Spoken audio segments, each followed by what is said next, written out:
what it's like to be back home and then see all this crowd out here and see that, you know, they're still crazy about Mac around here. It's pretty cool to be home. I haven't been home since like this year kind of started, so to get to come home, I was telling my friends, it just I don't know, you always want to come home after you know things go well in your life, so just to be able to come back is super awesome, and I'm super excited about tonight. What has this last kind of year been like for you? I mean, it's got to be a little bit of a whirlwind. Yeah, it's been a roller coaster, I think, of, you know, blessings and also hard times, but, you know, these past few months have definitely changed my life, and it's all been a lot of fun to experience, and, you know, just with everybody around me, I felt like I was ready for that jump, and just hopeful to continue to, you know, receive blessings like this. You seem to be pumped during the slam dunk. I'm sorry? You seem to be really pumped during the slam dunk. When it was over, how did you feel?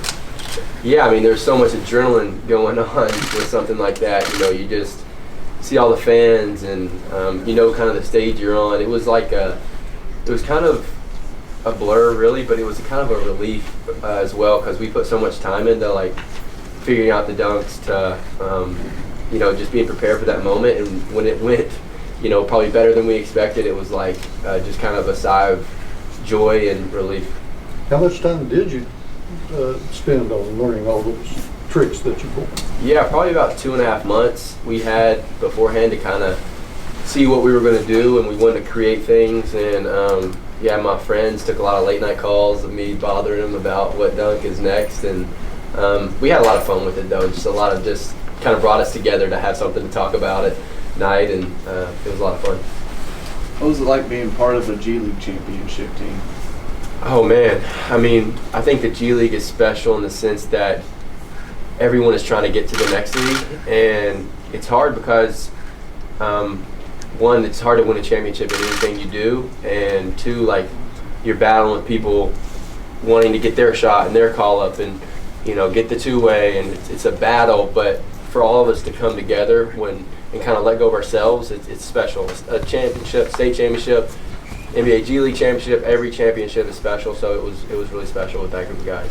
What kind of grind is the G League? I mean, obviously you started in October all the way to April. I mean, just how much of a grind is that? Because obviously it's, Yeah. like you said, everybody's battling to get that. Yeah, it's a grind. It's a beautiful grind in a way. It's so tough in the sense that, like, you know, you get the NBA life, and that's like, you know, amazing meals, private jets, and all this, and then you go back and you're sitting in the middle seat, and you're in a motel, and you know there's no waters here, and you're like, I got to DoorDash some waters, and then, but also it's beautiful because everyone's fighting so hard to make their dreams come true, and so many people are not giving up on their dreams when maybe other people around them think they should. So it's like beautiful to be a part of that. If that makes any sense. Matt, what was it like last 2 games of the season? You go up and play with the big club, and you showed out the last 2 games. How much fun was that to play up with the 76ers and you know, continue to have an unbelievable season that you started in the G League?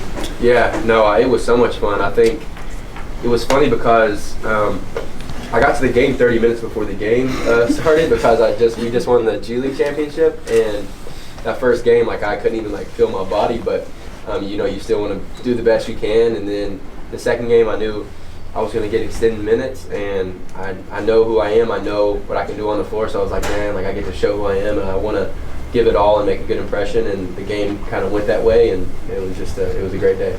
Was there a moment from that game that really stood out above the rest? Brooklyn?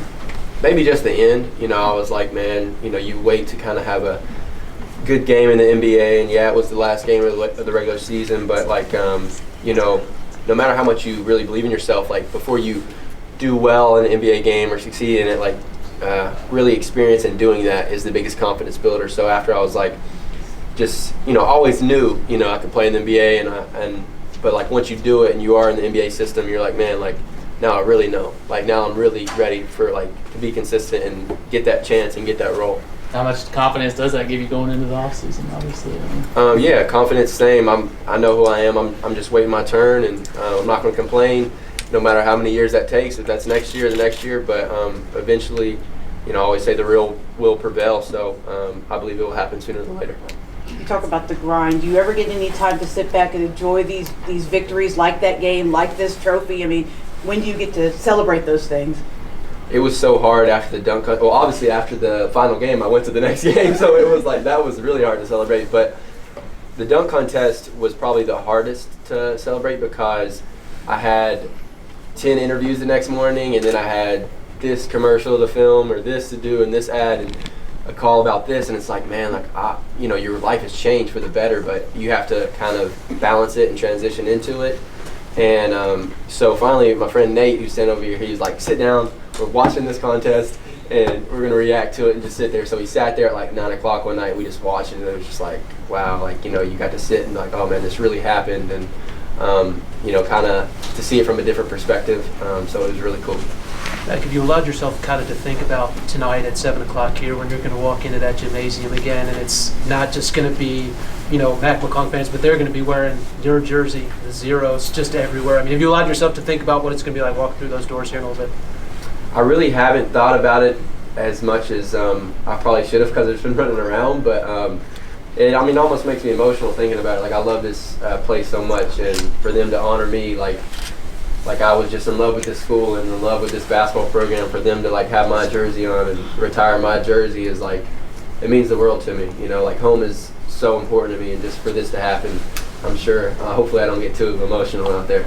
Yeah, can you expand a little bit on your relationship with Gate City? Because you could have gone other places to play basketball. I mean, you were tagging on this NBA dream and Division I basketball, but you chose to stay here to play with these guys and play for Gate City. Why is this place so special? I mean, I think I stayed, first off, because I believed in this place. I believed in Coach Vermillion and what he built here. He built a family loyalty foundation here, and we didn't build it, but we helped build that situation where you can come. And all three of us, Zach Irvin, Bradley Dean, and me, went Division I from a public school in Gate City, Virginia. So we kind of showed, it can happen, and it wouldn't have happened without the support from Coach Irvin, Coach Vermillion, and how they built this foundation. So, yeah. You probably couldn't put a number on how many hours you spent in that gym, right? Yeah, I couldn't. Every day, every night.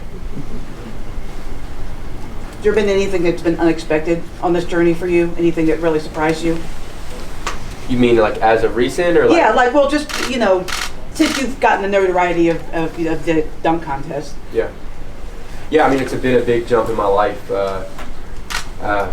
There's not many places I go now that, I can just chill in a coffee shop or anything like that. So I think I had to get used to, like, people would show up at the hotel, I'm saying that, and just wait in the lobby to, like, get a signature. And, it's just like you learn to deal with situations through experience. And that was kind of the first thing, as soon as I got off the plane and I got to Philly, there was, like, a bunch of men waiting on me to sign 30 autographs. And you're like, man, like aggressive men, they're not like, hey, please come here too. Like, I need this, I'm gonna sell it. You're like, oh man. So it's an adjustment, but you learn through experience, and it's a blessing at the end of the day. What was it like? Oh, go ahead. Go ahead. Or speaking to that, how changed that commercial you did with. It's Carter. How did you get that in one take, or how did that go? Man, that's what people don't realize either. So you go to do a commercial, and you do it on an off day, have a game the next day. You're there for 4 hours shooting a 30-second commercial, and you're like, oh, why didn't they use all this? But no, I try my best. But those are like 4-hour days. They're tough, man. So yeah. Did you ever happen to catch that while you were watching TV or anything? So my friends were watching the Final Four, and they said it was on the Final Four commercial, and a couple of my coaches would be like watching at home, like an NBA game at home, and they said it would pop up. But me personally, I don't watch a bunch of TV, so I haven't really seen it. What kind of feedback are you getting from some of the pro players you've played around and the coaches? Anything stand out in particular? Just stay the course. I mean, one thing I've always heard is wait your turn. People always want to be like, oh man, like you should be in the NBA, like you deserve a chance, but like you're always where you're supposed to be at, and I believe that. So, I feel like everything that's happened to me has just helped me prepare for when it is my turn, and I know in my heart there will be a turn. So just focusing on being ready for that. And a bunch of my teammates always just like, they say they won because they didn't quit, and that's never something I was considering doing. So just waiting my turn. What part of your game you felt you got better at this year? just being able to adapt in any situation. You know, I was put in a bunch of different situations this year. Like, you know, sometimes I was the main guy, sometimes I wasn't even close. And, you know, I just learned to kind of just keep that poise about myself and just be able to feel like, you want me to do this, I can do this. You want me to do this, I can do this. So just being able to adapt to really different roles, I would say. Did you get to talk to Dr. J any after he presented you with the trophy? Yeah, he came back and presented me the trophy in the backstage. But yeah, I mean, he was such an amazing dunker and someone we all loved watching. So it was really cool to have that experience and this be the first trophy of his. So yeah, super cool moment. What was it like having just like guys like Shaq and, you know, NBA legend Dr. Dre going crazy watching your dunks, excited to see you up there doing that? Yeah, it was cool. I think I really, I felt like that night was more about my family and everybody that came out than those. I didn't let really the external factors, because I knew every celebrity was going to be in the crowd and like all that. But like, yeah, I was just thinking about like kind of just the situation that was given to me for my family and kind of just like for them, kind of thinking about their experience more than anybody else's. Your family's awful proud here. What's it like just to see the look on their faces? Oh, it's cool, man. I'm lucky with the family I have. So my family is not just my, you know, my blood, but all my brothers and my team and my agent and my coaches, high school coaches, high school teammates. Like, that's all my family. So it's amazing. I wouldn't want to celebrate it with anybody else. What types of things do you take from Gate City to your professional life? Yeah, I mean, I think I've lived in some big cities and I've really loved living in big cities. But just coming from Gate City, like, a lot of things here don't matter like they do in Los Angeles or New York or other spots. Like, you know, just your relationships with people has always like been key where I'm from, and just these humble beginnings. So really just kind of, you know, worrying about the person you are compared to like if you have the newest car or the newest house, you know. So just kind of the format of the foundation of things, I would say. What's next? Or are you just taking some time off right now for yourself or recharge? Yeah, I haven't. Right now I'm just working out with the 76ers, and I'll be at the home games working out. But yeah, just we'll wait until this off season and we'll go from there. How does it kind of work with the playoffs? I mean, are you still in that two-way? If somebody gets hurt, can you get pulled off the roster? That's a good question. Honestly, I think I can, but I really should know that answer probably. But yeah, I'm not sure, to be honest. What's it like just being around the playoff environment and seeing how everything's taken up a notch, you know, in the postseason? Yeah, I feel like that was really valuable. That's the way I looked at it. Like, you know, obviously you want to be playing, but it was like, you know, there's no fouls. You just get to see things. Like, you know, now if I'm next year I'm on a playoff team, like, you know, you realize no fouls are called. You realize, you know, the minimal error for certain players and just kind of how the game's being played. So that's a lot of fun to experience and kind of, you know, use that knowledge. Who's been the NBA player right now that you've got to learn from the most? I mean, a lot of people, I mean, they don't get the chance to practice with Steph Curry, LeBron James, James Harden, all those type of people. Who's been the player that you've learned the most from so far?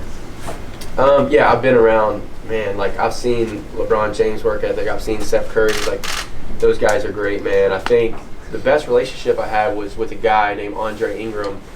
He was with the Lakers G League team for 10 years, and he finally got that call up and he played well, and he's like old, really old now, and you'll get mad I say that, but he just one of the best guys. Just like mentally, he kind of helped me when I came into the G League. Just like he'd always tell me, give it 5 days. Like, things can change. You know, you're always trying out for your position. You're always, somebody new can come in. Like, just to keep that mental of giving it 5 days. And you know, he's just like, I don't know, I call him sunshine. He's just a breath of fresh air and a light. So I'd probably say him out of everybody.